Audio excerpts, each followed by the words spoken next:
Hello viewers, আমি doctor প্রদীপ Kumar, Bagmara main road, Khulna. আজকের আলোচনার বিষয় চোখের জ্যোতি নিয়ে আলোচনা হবে। আমরা চোখে ভালো দেখতে না পাওয়া, অনেক সময় অনেকে বয়সের দোষ দিয়েই ছেড়ে দিই, এবং যাদের অল্প বয়সে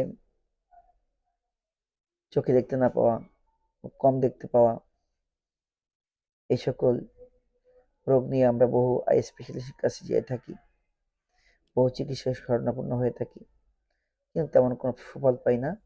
পরবর্তীতে আমাদেরকে একটা চশমা ধরিয়ে দেয়। এই চশমাটা চোখে দিয়ে থাকতে হবে, যতদিন চোখে দেবেন ততক্ষণ করতে পারবেন। আমি প্রত্যেকের জ্ঞাতার্থে আমি জানাতে চাই, আপনারা জানেন না,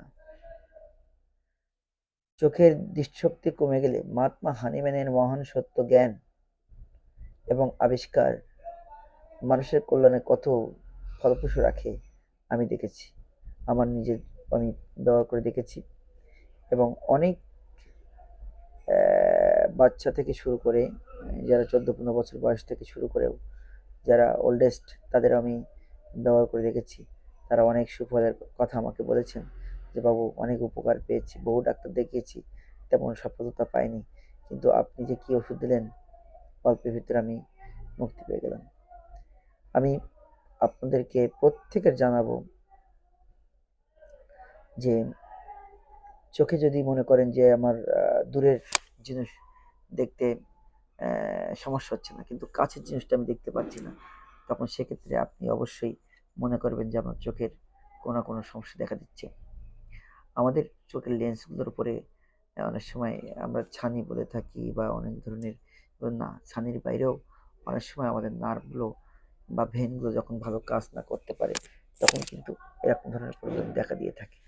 আর এছাড়াও লেন্সের কিছু কিছু কর্নিয়া থাকে, যেগুলো উপর প্রতিবন্ধকতার কারণে এই রোগটা আমাদের এই সমস্যাটা দেখা দিয়ে থাকে। এটা রোগ বলবো না, সমস্যা বলবো আমরা, যে এই সমস্যা থেকে ইনক্রিজ করা যায়। আবার অনেক সময় চোখের কারণে অনেক সময় মাথা ব্যথা থাকে, সেক্ষেত্রে ডাক্তাররা চশমা দেয়, দিলে যে মাথার পেইনটা কমে গেল।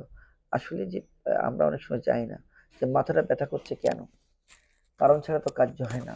তো আমি প্রত্যেকের একটা জিনিস জানাতে চাই যে আমরা মাথার ব্যথা এবং চোখের দৃষ্টিশক্তিহীনতার জন্য শুধু চশমা দিয়েই যেটাকে রিমুভ করে যতক্ষণ চশমা ব্যবহার করলাম ততক্ষণ ভালো থাকলাম, আসলে কি চশমা সবসময় দেওয়া যায়?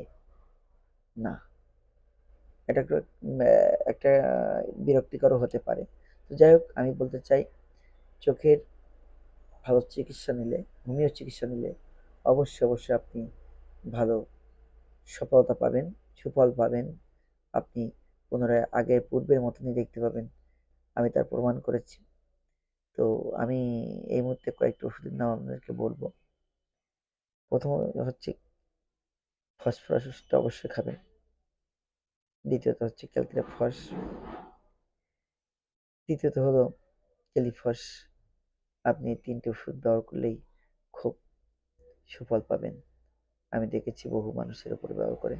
তা আশা করি চোখ নিয়ে হতাশ হবেন না, ভয় পাবেন না। কোনো না কোনো হোমিওপ্যাথি চিকিৎসার কাছে যাবেন। দেখবেন এত সুন্দর আবিষ্কার মহাত্মা হানিম্যান আমাদেরকে দিয়ে গেছে যে আমরা কত ভালো থাকতে পারি। ধন্যবাদ। সকলের সুস্বাস্থ্য কামনা করে শেষ করছি। ভালো থাকবেন সকলে।